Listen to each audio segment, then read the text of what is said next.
Joining me on the telecast is Terry Milewski. He's the former Senior Correspondent, CBC, and author for Blood for Blood. He has and for 50 years of Global Khalistan project. Thank you, Terry, for joining me on the telecast. And what do you make of the situation right now? Here it is, leader of opposition talking about inflation, talking about no jobs, economic crisis. The GDP per capita has slumped ever since Justin Trudeau came to power. Elon Musk has highlighted it, warned that Justin Trudeau is going to lose power, is going to have to step down come the 2025 elections. Brilliant observation that Trudeau's political career is probably toast is not something that will strike any Canadian as particularly original because they've been saying the same thing themselves for a year. Musk is simply repeating it. This isn't solely because of his economic policy or his economic failures, but rather because Canadians are just fed up with him. They're just the way they got fed up with, say, Prime Minister Stephen Harper. He lasted about 9 years. Prime Minister Chrétien, he lasted about 9 years. There seems to be a pattern. When you reach the point of being in power in Canada for a decade, people just get tired of you and they're ready for a change. And of course, what's happening now is, of course, Musk is doing exactly what Trump promised we would not do when he takes over in January, namely foreign wars. Let's be belligerent on the world stage. That's not what Trump promised, but this is what Musk is doing by taking aim at Trudeau. It's simply, Canadians are going to see this as a late shot and a cheap shot. And they'll go right ahead and vote him out of office anyway, which they plan to do without Elon Musk's advice. Terry, do you think Elon Musk's statement now holds more water, keeping in mind that he is in all likelihood going to play a very important, significant role in the Trump administration? I'm sorry, you broke up there. I didn't catch your question. Does Elon Musk's statement that it comes it happened? He spoke about this just 2 days ago, and he's spoken about how it is imminent that Justin Trudeau's government is going to fall. He will have to step down from the prime ministership. Do you think his statements are going to be taken more seriously and going to have consequences? Because in all likelihood, he is going to be a significant, essential part of the Trump administration. Well, there's no doubt that Musk is already proving that he is going to be a significant part of the administration. Musk is on the phone with Trump and Zelensky, of Russia, the President Zelensky of Russia, of Ukraine. He's discussing the Ukraine invasion now. What does he know about that? It's bizarre, and I think this is one of the reasons why I said a moment ago that Canadians and maybe others around the world will rather discount Elon Musk's comments because he may be very rich, but there's no evidence he knows anything about foreign policy. And if his foreign policy is to jump on the phone and discuss the worst land war in Europe since the Second World War, and with Trump, who's promised to end it in 24 hours, I think it really what it does is it sends a message of amateurish incompetence on the part of the incoming administration.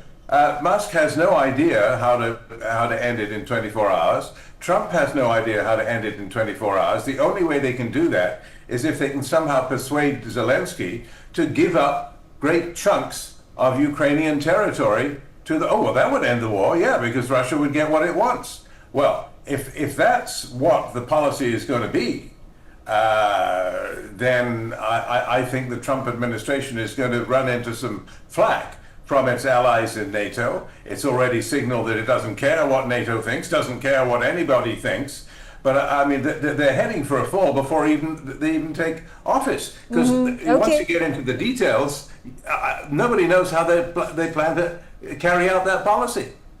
Do you think Elon Musk's intervention or interference is being is being questioned, because so far under the Democratic rule there has been no statement made by the Democrats, by the former President of United States of America, Joe Biden, about the dismal economic performance of Canada. Although there has been statements being made on the Khalistani terrorism, talking about the Nijjar's death, talking about how India's alleged interference in the matter has been taken up by America, but never spoken about the economic downturn that Canada has been facing for decades together now. And if the numbers are to be believed, visuals on your screen, we just put out that graph once again. Since 2015, there has been a significant downturn which has been sustaining, say, from 2015 up until 2024. Yes, look, the economic performance of the Trudeau government has been lackluster. The opposition, as you already heard, you played the clip of the leader of the opposition, is cashing in on that, and they seem pretty confident. And the pollsters agree that if there were an election tomorrow, Trudeau would be history. You mentioned that the Khalistani episode, the drama, really a diplomatic fiasco with India that is ongoing. And I think that there's going to be a problem for the incoming administration there too with respect to Canada, because whether they like each other or not, and there's no question there's no love lost between the populist incoming president and the left-wing fashionable Canadian Prime Minister, the fact of the matter is they're in the same boat with respect to India and the allegation of misdeeds by the Indian government to include assassination plots in both the US and in Canada. The problem that I see is that although Indians often deny this, those are completely separate matters. The murder plot in New York against Gurpatwant Singh Pannoon, that's one thing totally separate from the murder plot against Hardeep Nijjar. And it just isn't the case, because both indictments that have been leveled by the Americans make it absolutely clear that they're talking about the same plot against multiple targets, against Pannoon in New York and against Nijjar in British Columbia. Now, if there is to be a resolution of this impasse, of this affair, then it's got to involve all three governments. It's got to involve India and the US and Canada in somehow settling, okay, what are we going to do going forward? Obviously, the Indian government has not denied that a rogue operative, Vikram Yadav, may have been guilty of this plot. They've fired him, they've named him and shamed him, but haven't put him in jail or levied charges against him. The US has. But the situation is that you can't really go forward with this, expose national secrets, wiretapping policies in open court.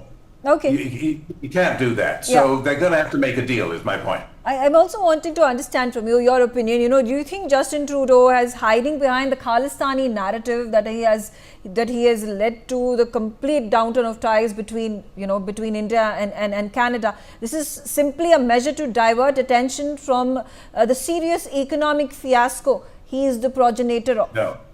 I wish I thought that Trudeau was that calculating.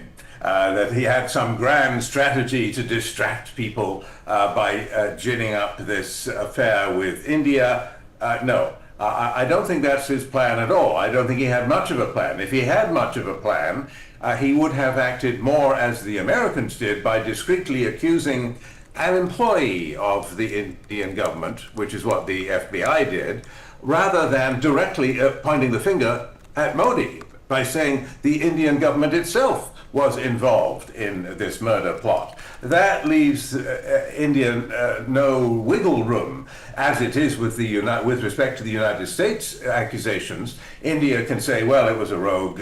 We're not being accused.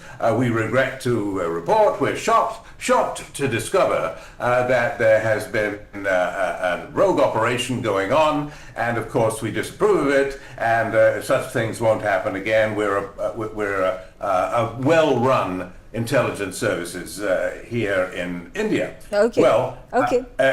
My point. Sorry to go on, but my point is that the three countries have to arrive at a way out of this. They can't. They don't. None of them want to shatter the alliance with India in the face of China. There are geostrategic imperatives which are far more important than who shot Hardeep Nijjar. There will be trials, or maybe they won't. Maybe they'll be swept under the rug. I'm suggesting the latter is more likely because of the geostrategic imperative, which requires a quiet resolution.